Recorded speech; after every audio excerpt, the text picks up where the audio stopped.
Hello champions, स्वागत है आपका द मार्ग एकेडमी के pair of linear equation in two variables के सीरीज में।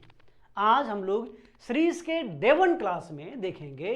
इस वीडियो में हम लोग पढ़ेंगे पेयर ऑफ लीनियर इक्वेशंस के इंट्रोडक्शन, जहाँ पे हम लोग शुरू से जीरो से लेकर के ऊपर जितना सारी चीज़ें सीखने के लिए है उन सारी चीज़ों को सीखेंगे। तो चलिए स्टार्ट करते हैं। जैसे कि आप देख पा रहे होंगे, क्या है ये है न्यू एनसीईआरटी सिलेबस, यानी कि आपका जो न्यू एनसीईआरटी सिलेबस जो तैयार किया गया है उसके अकॉर्डिंग ये वीडियो है आपका, जिसमें हम लोग पढ़ेंगे इंट्रोडक्शन। किसका? चैप्टर का नेम है pair of linear equations in two variables, जो कि आपका चैप्टर 3 है आपके एनसीईआरटी बुक का, जिसका कि डे 1 पहला वीडियो है। तो चलिए हम लोग इस सीरीज को कंटिन्यू करते हुए हम लोग चलते हैं। तो चैप्टर का क्या नाम है? Pair of linear equation in two variable. जैसा कि आप लोगों ने क्लास 9th में सीख चुके हैं, 9th में आप पढ़ चुके हैं कि standard form of linear equations क्या होता है। Standard form of linear equation ये है आपका standard form of linear equation, ax + by + c = 0, where a, b and c are real numbers. a, b, c क्या होगा? रियल नंबर होगा। And a not is equal to 0 and b is also not equal to 0। ये a और b 0 नहीं होना चाहिए। उसके बाद यहाँ पे x एंड y ये दो अलग अलग, ये x एंड y, ये x और ये y टू डिफरेंट अलग अलग वेरिएबल्स यूज किया गया है, और दोनों वेरिएबल्स का पावर कितने हैं? 1 है। दोनों वेरिएबल पावर कितना है? 1 है। इसीलिए इसे हम लोग पढ़ेंगे pair of linear equation, linear equation in two variables. क्या पढ़ेंगे इसको हम लोग? लीनियर इक्वेशन, क्योंकि दोनों के वेरिएबल्स का पावर कितना है? 1 है, और दो अलग अलग वेरिएबल्स का है ये। और इसीलिए हम लोग क्या कहेंगे इसको? Linear equation. और दो अलग अलग वेरिएबल है तो इन टू वेरिएबल्स हो जाएगा। बट अब हम लोग को पढ़ना है pair of linear equation in two variables, जो कि आपके क्लास 10th का सिलेबस है। तो चलिए स्टार्ट करते हैं। ये सिलेबस क्या कहता है यहाँ पे? ये देखिए, इसी इक्वेशंस को हम लोग ऐसे लिखे हैं, a1x + b1y + c1 = 0। ये आपका इक्वेशन 1 हो गया, where a1, b1 and c1 are any real numbers. और आप जान रहे हैं x और y दो अलग अलग वेरिएबल्स है इसमें। उसी तरह से दूसरा इक्वेशन आपका a2x + b2y + c2 = 0, जिसमें a2, b2 एंड c2 दो अलग, ये सॉरी a2, b2, c2 क्या है? रियल नंबर्स है। और फिर से इसमें x और y दो अलग अलग क्या है? वेरिएबल्स हैं। तो चलिए इसको हम लोग और कंटिन्यू करते हुए आगे बढ़ते हैं। अब क्या कहता है? सॉल्यूशंस के बारे में। हम जैसे कि हम लोगों ने पहले ही बता दिया मैंने कि ये इंट्रोडक्शन चैप्टर होने वाला है, इसलिए ये बेसिक से लेकर के हर एक छोटी छोटी चीज़ों के बारे में इस वीडियो में हम लोग देखने वाले हैं। तो क्या है यहाँ पे? Solution of pair of linear equations, यानी कि पेयर ऑफ लीनियर इक्वेशंस का सॉल्यूशन कैसे फाइंड करेंगे। तो हम लोग मेनली इस क्लास में, आपके 10th क्लास में मेनली 3 मेथड है पढ़ने के लिए, जो कि पुराने एनसीईआरटी में 4 मेथड था, बट आप लोगों को 3 मेथड है पढ़ने के लिए। क्या करने के लिए? सॉल्यूशन फाइंड करने के लिए। किसका solution? Pair of linear equation in two variables का। तो पहला मेथड क्या है आपका? Graphically method of solving a pair of linear equation in two variable. क्या है ये? Graphically method of solving pair of linear equation in two variable. ये है आपका ग्राफिकली मेथड पहला, जो सॉल्व करने के लिए किसको? Pair of linear equation in two variable. और दूसरा उसके बाद आपका आता है एल्जेब्रिक मेथड में। ये pair of linear equations in two variables को सॉल्व करने के लिए एल्जेब्रिक मेथड। अभी एल्जेब्रिक मेथड में कौन कौन है? पहला है आपका सब्स्टिट्यूशन मेथड और दूसरा एलिमिनेशन मेथड। ये हम लोग इस दोनों मेथड को 1 बाय 1 करके पूरे इस सीरीज में कंटिन्यू करते करते जाएंगे, इस वीडियो की सीरीज में। जिसमें कि हम लोग आपके एक्सरसाइज 3.1, 3.2, 3.3 के हर एक क्वेश्चंस को अलग अलग तरीके से हम लोग देखेंगे। तो चलिए शुरू करते हैं। नेक्स्ट अब क्या कहता है? इसके बाद अब आ गया है कुछ इंफॉर्मेशंस है जो हम लोग जैसे कि पहले बता दिए थे कि हम लोग बेसिक से हर चीज़ को सीखेंगे, यानी कि जानेंगे। तो ये इंफॉर्मेशन क्या कहता है? Pair of linear equations which has no solutions, यानी कि कुछ चीज़ें हैं जानने के लिए। हम लोग सॉल्यूशंस के बारे में पढ़ रहे थे, तो जिस पेयर ऑफ लीनियर इक्वेशंस का कोई सॉल्यूशन नहीं होगा, यानी कि नो सॉल्यूशन होगा, हम उसे कहते हैं inconsistent pair of linear equations. क्या कहेंगे इसको हम लोग? Inconsistent pair of linear equations कहेंगे। तो याद रखना है आपको कि inconsistent pair of linear equations होने के लिए उस दोनों इक्वेशंस का कोई सॉल्यूशन नहीं होना चाहिए। क्लियर है? उसके बाद नेक्स्ट पढ़ते हैं, a pair of linear equations in two variables has a solution, यानी कि जिसका सिर्फ एक सॉल्यूशन हो। कितना? एक सॉल्यूशन हो, तो उसको हम लोग consistent pair of linear equations कहते हैं। क्या कहेंगे इसको हम लोग? Consistent pair of linear equations. एक सॉल्यूशन होगा तो consistent pair of linear equations, कोई भी सॉल्यूशन नहीं होगा तो inconsistent pair of linear equations कहते हैं। उम्मीद है क्लियर है। चलिए इसके बाद कहता है, a pair of linear equations which has infinitely many solutions, जिसका बहुत सारे सॉल्यूशंस हो।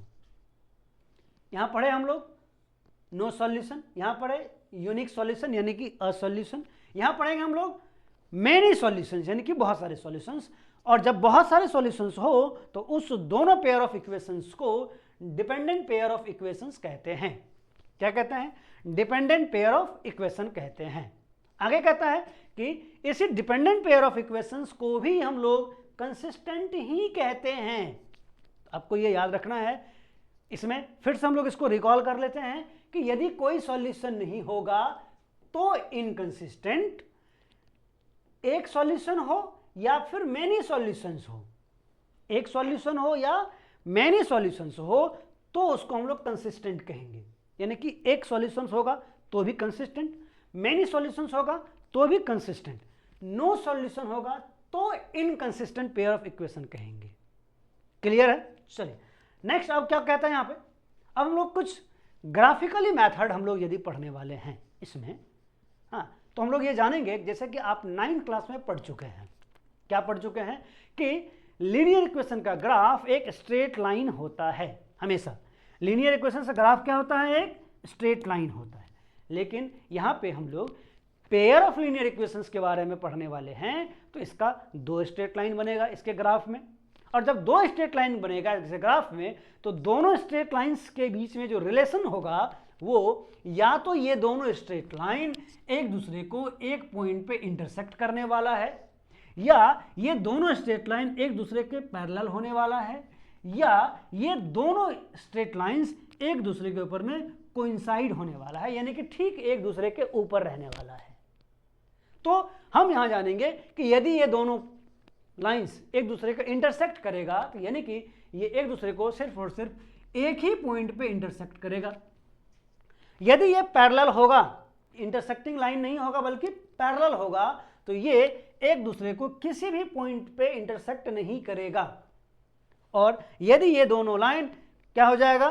कोइंसिडेंट हो जाएगा। क्या हो जाएगा?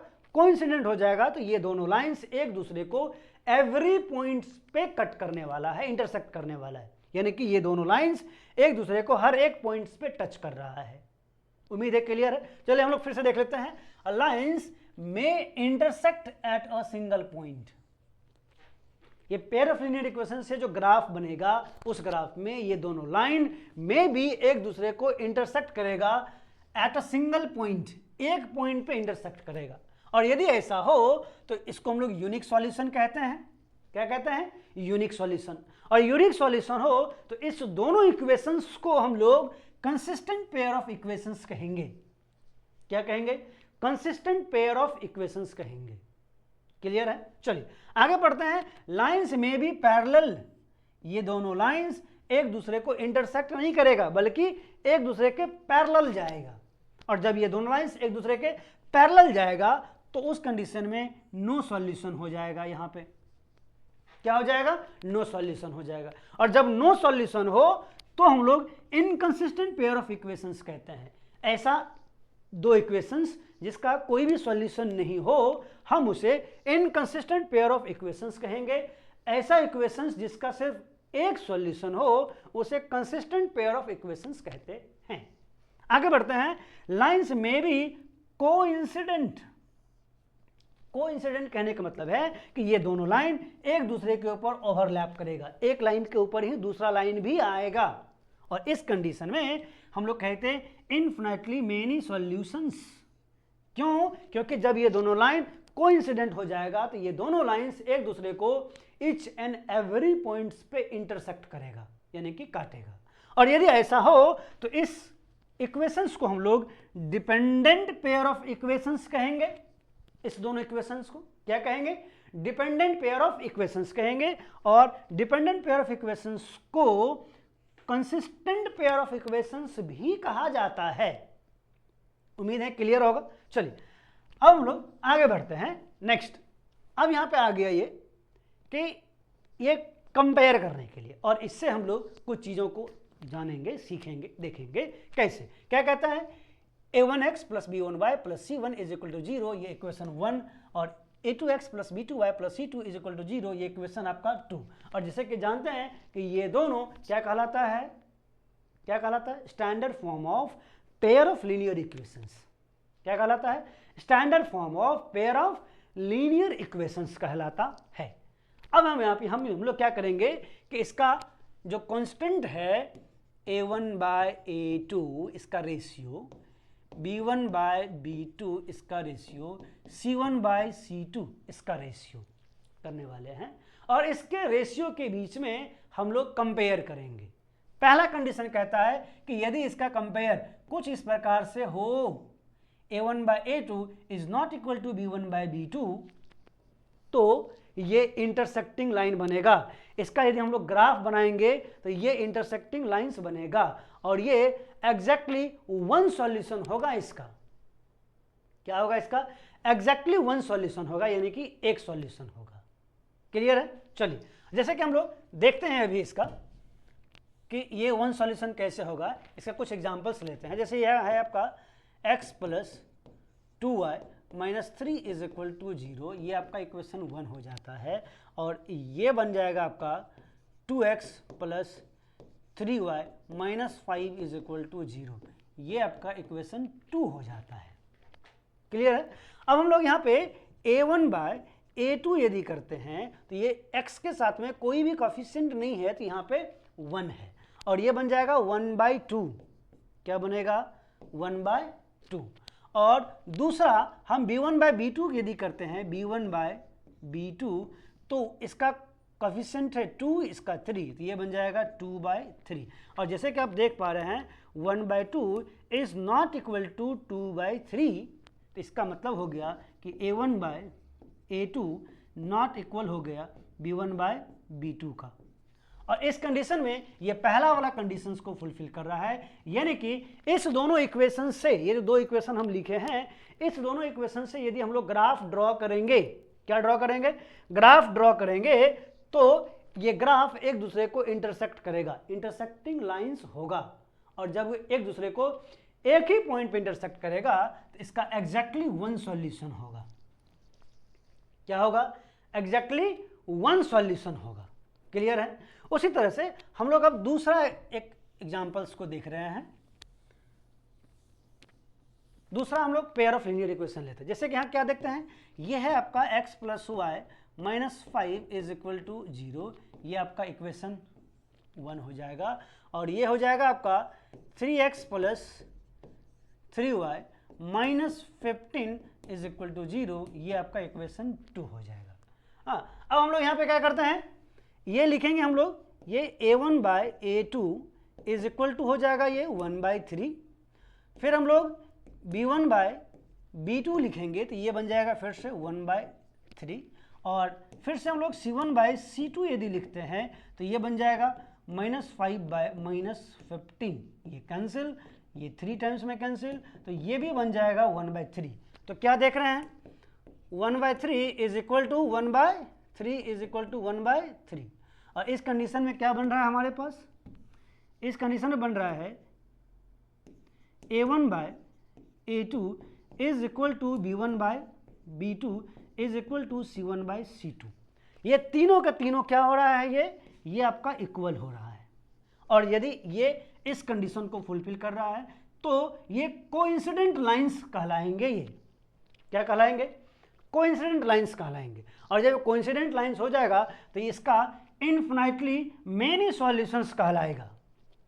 क्या कहलाएगा, इनफिनाइटली मेनी सॉल्यूशंस कहलाएगा।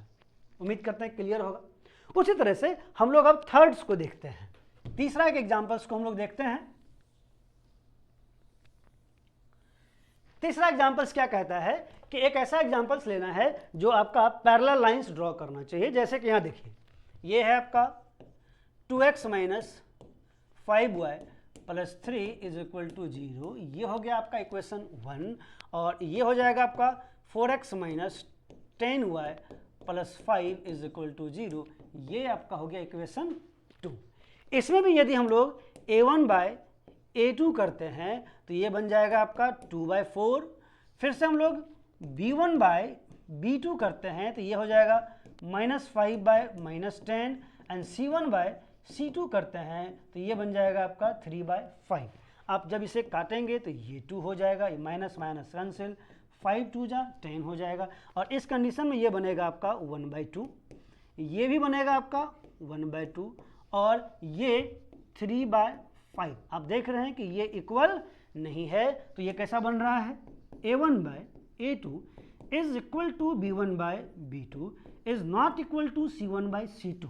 और ये जो दोनों हम लोग दो इक्वेशन अभी लिए हैं, ये दोनों इक्वेशंस कुछ इस कंडीशन को फॉलो करता है। इसका कंपेयर करने के बाद, यानी कि ये थर्ड इक्वेशन और इससे बनने वाला जो ग्राफ है, इससे बनने वाला जो ग्राफ है वो क्या कहलाएगा, पैरेलल लाइंस कहलाएगा। क्या कहलाएगा, पैरेलल लाइंस कहलाएगा। और पैरेलल लाइंस होने के बाद इसका जो सॉल्यूशन होगा वो नो सॉल्यूशन हो जाएगा। उम्मीद करते हैं आप लोगों को ये इंट्रोडक्शन वीडियो बहुत अच्छा लगा होगा। यहाँ तक देखने के लिए आपका बहुत बहुत धन्यवाद। इस सीरीज में आप हमारे साथ बने रहें। ये था आज का वीडियो। इसमें हम लोग इसके दूसरे वीडियो के सीरीज के डे 2 वीडियो में हम लोग देखेंगे कि हम लोग कुछ एक्सरसाइज, कुछ एग्जाम्पल, जिसमें कि आपको होने वाला है एक्सरसाइज 3.1 का क्वेश्चन नंबर 1। तो आप हमारे साथ इसी तरह से बने रहिए। तब तक के लिए आपका बहुत बहुत धन्यवाद।